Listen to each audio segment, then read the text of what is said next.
دیکھو بھائی، شب جمعہ ہے، ایک ہی بات ہر جمعرات کو یاد دلائی جاتی ہے. کبھی کبھی کہہ دیا تو چلو بات ٹھیک ہے، لیکن ہر جمعرات کو تاکید سے اس لیے یاد دلائی جاتی ہے کہ ہم فتنے کے زمانے میں زندگی گزار رہے ہیں، اور یہ ایسے فتنے ہیں کہ ایمان کھینچ لیا جاتا ہے. آج کے ماحول میں میری کرسی، میرا کام بن جاوے، میرا سب کچھ ہو جاوے، شریعت کو کیا نقصان ہوتا ہے، اسلام کو کیا نقصان ہوتا ہے، مسلمانوں مجھے کیا. بھائی چلو دنیا کا تو فائدہ ہو گیا، لیکن دین کا مسئلہ بھی آتا ہے. سب سے پہلے شریعت اور دین میرے بھائیوں، اس کے بعد دوسرے نمبر کے اوپر دنیا. جس دنیا کو حاصل کرنے میں شریعت کا اور دین کا نقصان ہوتا ہو نا، تو شریعت اور دین کو ترجیح دی جائے گی. دنیا تو قدموں میں آئے گی، جب انسان دین کے پیچھے لگے گا دنیا قدموں میں آئے گی. اللہ پاک کیا فرماتے ہیں؟ دنیا تمہارے لیے بنائی اور تم میری عبادت کے لیے پیدا کیے گئے ہو. نبی کریم صلی اللہ علیہ وسلم نے بھی فرمایا الدنیا خلقت لکم وانتم خلقتم للآخرہ، دنیا تمہارے لیے اور تم آخرت کے لیے.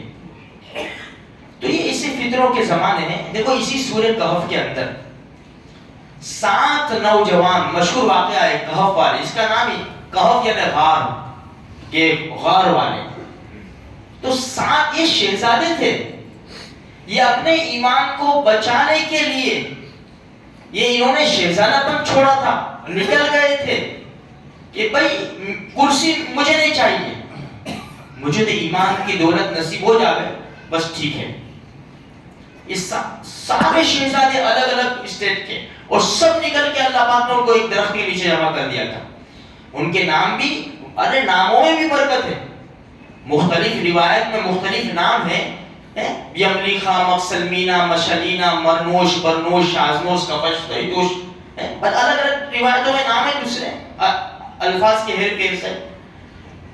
تو یہ وہ لوگ ہیں کہ اپنے ایمان کو بچانے کے لیے انہوں نے کرسیاں چھوڑی، لیکن ایمان کو اللہ نے ان کے ایمان کو بچا لیا. اور اللہ نے نظام بھی کیا کیا، خود سورہ کہف میں وَلَبِثُوا فِي كَهْفِهِمْ 300 سِنِينَ وَازْدَادُوا تِسْعًا، 309 سال تک ان کو سلا دیا، جاؤ سو رہو. یہ پورا زمانہ نکل گیا اور مسلمان بادشاہ، دیندار بادشاہ آیا نے، پھر اللہ نے ان کو اٹھایا، جاؤ جاؤ. ایسی اللہ حفاظت کرتا ہے ایمانوں کی. اس لیے میرے بھائیوں، یہ فتنے کے زمانے میں ہمارے آقا نے جو تعلیم دی ہے، جو اعمال بتائے ہیں، وہ عمل کریں گے تو انشاءاللہ بڑا فائدہ ہوگا، فتنے سے ہماری حفاظت ہو جائے گی. ہم ہر جمعرات کو سنتے کہ سورہ کہف، اللہ کے رسول نے فرمایا جس نے جمعہ کے دن سورہ کہف پڑھی اس ہفتے میں آنے والے ہر فتنے سے اللہ حفاظت کرے گا. دجال نکل جاوے نا تو دجال کے فتنے سے بھی اللہ حفاظت کرے گا. دجال کو اللہ طاقت کیا دے گا؟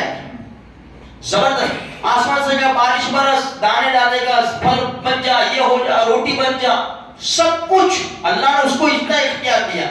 ایمان سلب ہوتے چلے جائیں گے، لوگ اس کے اوپر ایمان لائیں گے.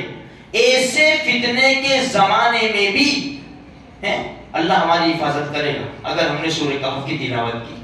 جمعرات کی مغرب سے لے کر جمعہ کی مغرب تک میرے بھائیوں 24 گھنٹے ہمارے پاس ہے. ہم سورہ کہف ضرور پڑھیں، بہت بڑے بڑے فائدے ہیں میرے بھائیوں. ہم پڑھیں گے نا، عادت ڈالیں گے نا، تو ہمارے گھر میں بھی لوگوں کو عادت پڑے گی، ہماری نسلوں میں یہ چلے گا. کیونکہ اللہ کے رسول صلی اللہ علیہ وسلم نے کیا فرمایا، جو زمانہ چل رہا ہے نا، اب جو آئے گا نا، اب جو آئے گا اس سے بدتر زمانہ ہوگا. اسی لیے حجاج ابن یوسف کی شکایت کی انس ابن مالک رضی اللہ تعالیٰ عنہ کو. تو انس ابن مالک رضی اللہ عنہ کیا فرمایا کہ بھائی اس کے لیے بد دعا مت کرو، تم اس کے لیے بد دعا مت کرو.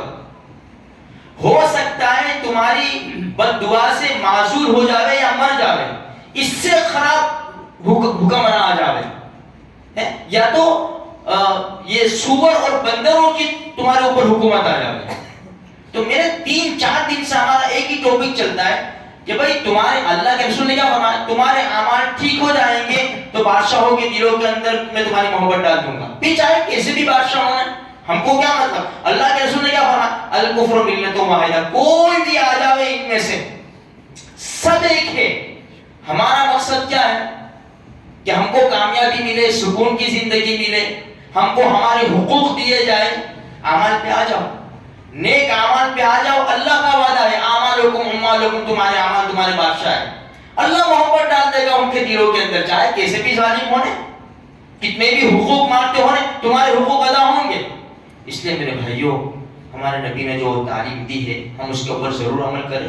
ایک تو سورہ کہف ہے، سورہ دخان 25ویں پارے میں 3 رکوع وہ بھی پڑھیں، اور روزانہ ہم درود شریف تو پڑھتے ہی ہیں، لیکن جمعہ کے دن اہتمام کریں، اچھی طرح اہتمام کریں، ہماری زبان کے اوپر درود، چلتے پھرتے کام کاج کرتے ہوئے ہماری زبان کے اوپر درود شریف ہو، اس کے بہت بڑے بڑے فائدے ہیں۔ اللہ مجھے آپ کو سارے مسلمانوں کو نیک توفیق بخشے۔